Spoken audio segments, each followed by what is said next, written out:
But we begin this morning with breaking news out of the UK. The Queen will not attend the Climate Change Summit in Glasgow, less than a week after a health scare. Yeah, for more, let's go to the Royal Editor at the Daily Mirror, Russell Myers in London. Russ, Her Majesty has been forced to rest. What is the latest?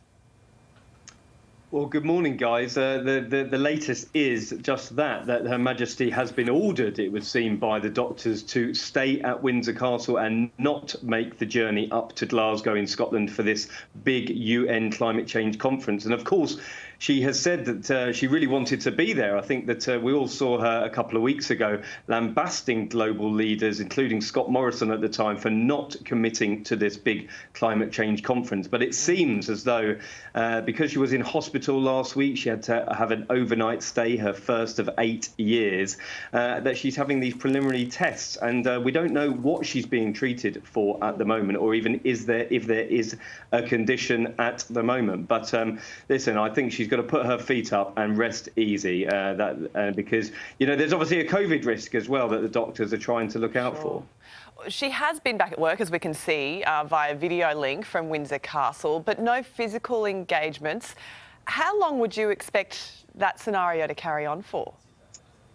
Well, the palace were at certain pains to put out those pictures today, and I think that you know, it's a bit of a PR machine in essence, that they're trying to make it seem as though the Queen is out there, she's doing the job, she was taking on light duty, she's still going through her government ministerial boxes, we're told. However, there is obviously an issue at hand, and listen, she is very tired. She has had a relentless schedule at the moment. I think when you look at the list of engagements she's had just in October, it puts the younger members of the family to shame. So it's probably a good job that she's putting her feet up, even though she has reluctantly decided to miss out on this big climate change conference. Indeed, we saw Wills and Kate had to return from holiday just last week because of stuff like this. But you know, this means that she will then zoom into the COP summit?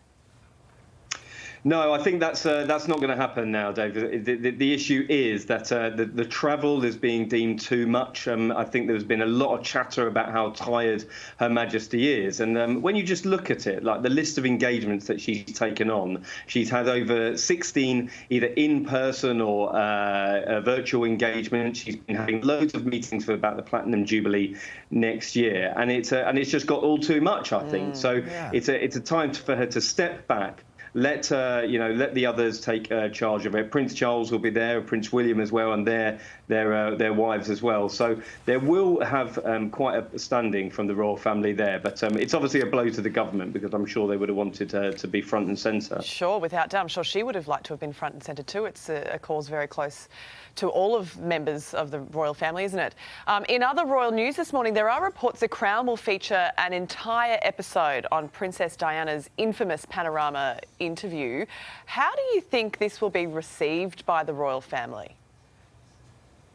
Well, it seems as that, you know, we don't go a week past at the moment without talking about the Crown. The producers must be rubbing their hands with glee. But this is absolutely quite controversial because, you know, we had William standing on the steps of Kensington Palace recently talking about the controversial BBC Panorama programme and how he said it had absolutely no basis to be aired again. And he didn't believe it should be aired at all. And now we have the Netflix, the big juggernaut series of The Crown, profiting off that interview, which essentially led to the demise of his parents' relationship and all the scandal that went with it. I mean, it's 25 years on now, and we're still talking about it. So no doubt the royal family will be watching with interest, maybe sort of behind their hands and behind the sofa, maybe. But it's certainly going to grab the headlines. Yes, that one interview never goes away from them, does it? All right, Russ, great to have you on the show, mate. Good to see you.